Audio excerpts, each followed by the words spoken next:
So what does it mean to be in your divine energy, in your feminine energy? What does it mean to you? What should it mean?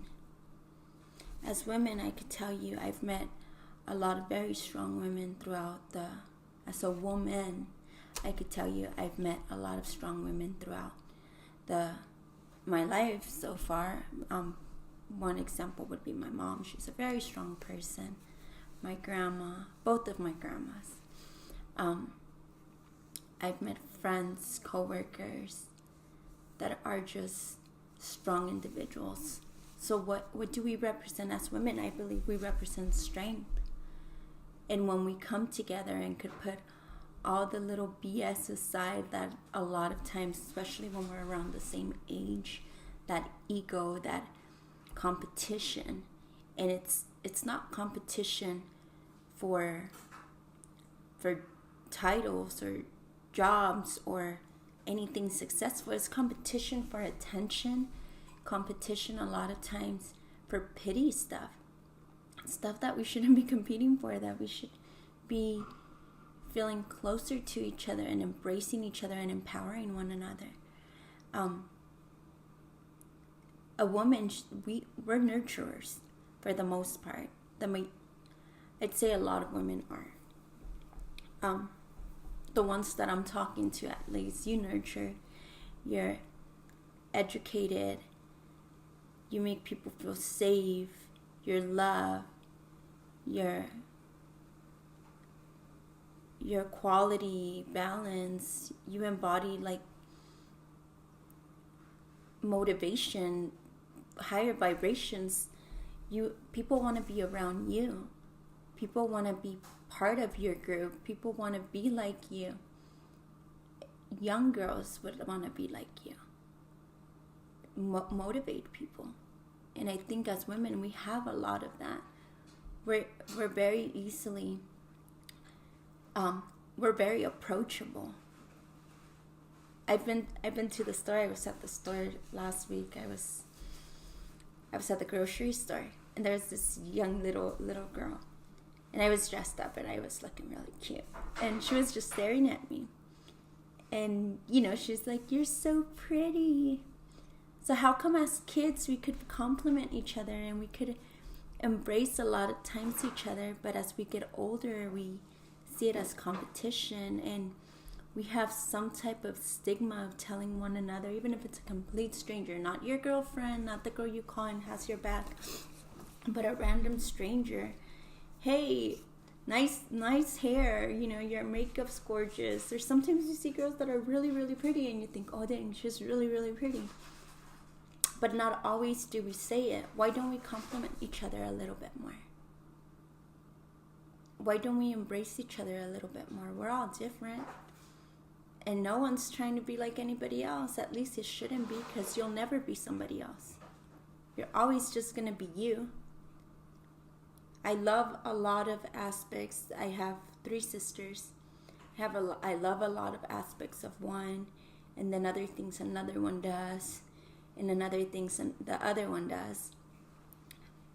But all I could do is learn from the things that I like about them, and maybe try to embrace it a little bit more. If it's something that resonates with me, try to make that part of like my habits, my daily routines, my attitude, my way of seeing things. But it's just because my mind's open. But if I say I want to be like this other person, I want to be her, I want to have her opportunities, that's not going to happen. Because you need to focus on being the best version of yourself. Because you're never going to be the best version of someone else. Because in their unique way, they're the best versions of themselves. And that's their focus, just like yours should be, being the best version of yourself. And waking up and knowing that you're going to do something, and it's not going to be based on, because so-and-so does it, I'm going to do it. No, because if not, that's not going to last. Do it because, so-and-so does this, and this is the results they get, and I'm looking forward to getting similar results. I'm going to try it out.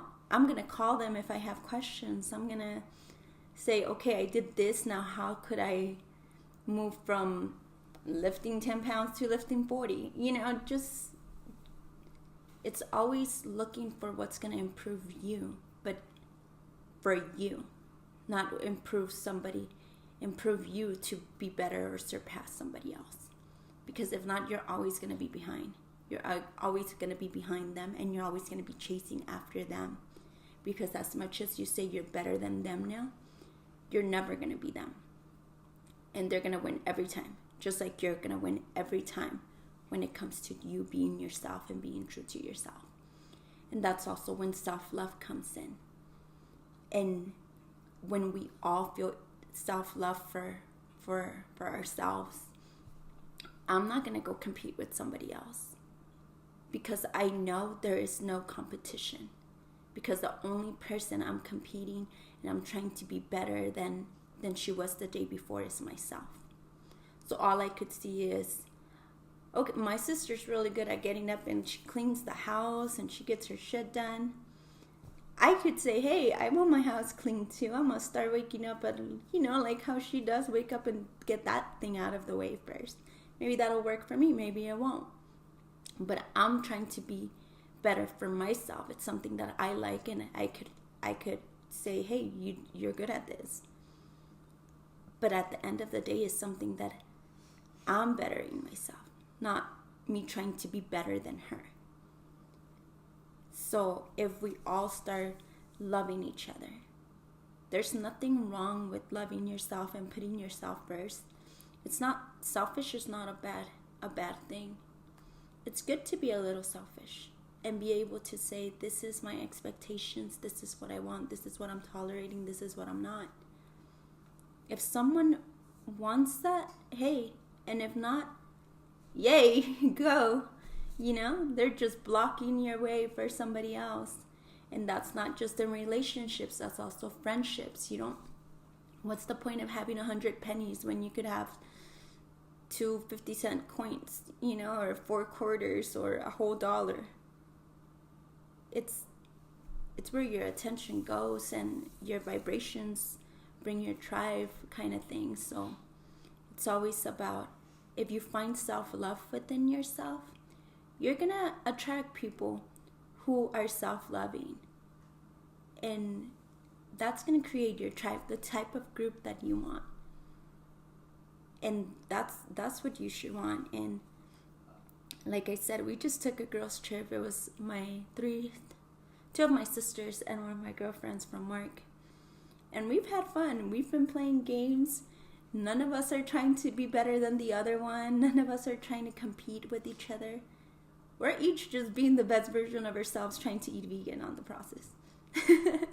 So, yeah, that's just my thoughts for the day. Just wanted to make a video before leaving, since we do leave today. But it's been really fun. I got a really, really cool crystal with a unicorn inside. I love unicorns. It's freaking awesome.